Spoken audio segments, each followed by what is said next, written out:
Saturday sports greetings, everybody. We start you off with matinee high school football week 3 style for Medina. Marceline visiting Knox County. A disastrous start in this one for the Eagles as Connor Hayes is sacked, fumbles the football, and that return is taken all the way down into the red zone moments later. Jackson Schmidt and the Tigers put 8 points on the board and had the early lead. Down 15-0 though, the Eagle defense would batten the hatches. This is Carter Marble with a tackle for loss, critical in helping Colton Morrow right here on 4th down, turn over the Tigers on down and empty in the red zone with no more points. More defense to come later. Carter Marble playing a magnificent first half, 3 tackles for loss. This a biggie as well, and that would help set up Elliot Ogden playing Johnny on the spot again to keep the Tigers out of the end zone a 3rd time here in the first half with the INT. After a botched punt, the Eagles finally get their offense going. Connor Hayes to the air.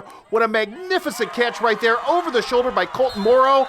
Elliot Ogden would add the 2-point conversion and cut the lead down to 15-8, but that would be as close as this game would get as the Eagles fall to 0-3 on the season. They end up losing today to a good Marceline team. 43-8 is your final. Farmers Cup game tonight from Center, Missouri. Van Far versus Mark Twain, John Cleaver's team. The last into the pool after sitting out the first 2 weeks. Looked a little sluggish offensively early, and man, did Gavin Davis from Mark Twain contribute to that with a big hit. Largely offenseless first quarter, although we did have Tony Garland going to the air right here, finding Latrell Wright for an apparent touchdown. Great catch, wiped off the board by an ineligible man downfield. Defenses stood tall in both the first and second quarter. Garrett Schmidt right here for Van Far with the tackle for loss. And then Van Far in the second quarter, after a fumble, a bad fumble by Mark Twain, gets it going. It is Garland up top, again to Latrell Wright with a great catch down the sideline. A better catch to come right here. Garland to the air, finding his big tight end, Austin Taylor, who would put his team on the board 6-0 at that point.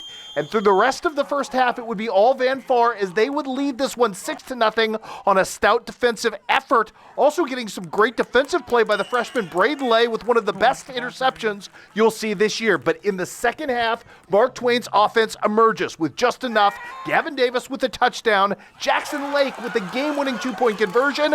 An 8-6 victory stands up as Mark Twain would even its record tonight at 1-1 in the season with the 8-6 victory.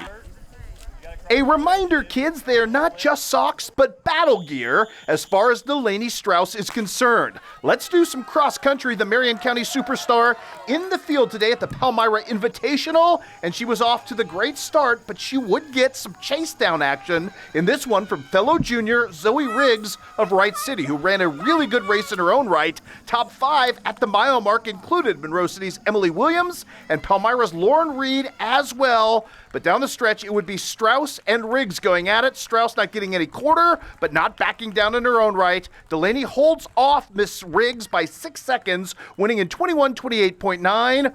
Also in the top 10, here comes Emily Williams down the stretch. She would finish 4th on the day. Palmyra's Lauren Reed with a 5th place finish. Freshman Ella Hayes of Monroe City and Lauren Chaputis of Palmyra finished 6 and 7 respectively as the Palmyra girls claim the team title for the 2nd straight year. Mark Twain finishes 3rd, Monroe City in 2nd in the event.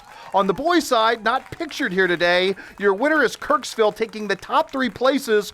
More locally, Monroe City a 2nd place finish by a single point over Hannibal. Also, Cameron Nichols from Hannibal, the low local in the field today, with a 4th place finish. We kick it out now to Euland Acres in Liberty, Illinois, where West Hancock is fast to be proving as much as they've been a him.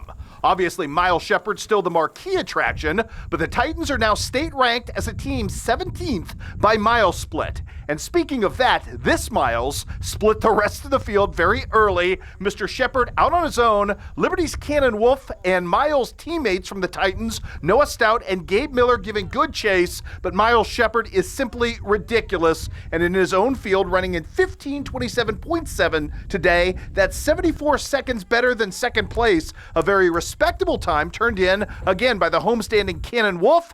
Noah Stout from West Hancock in third, 17:08. His teammate Gabe Miller super thrilled with his time of 17:33 as West Hancock wins with 28 points today. Liberty finishes in third as a team on the boys' side as well.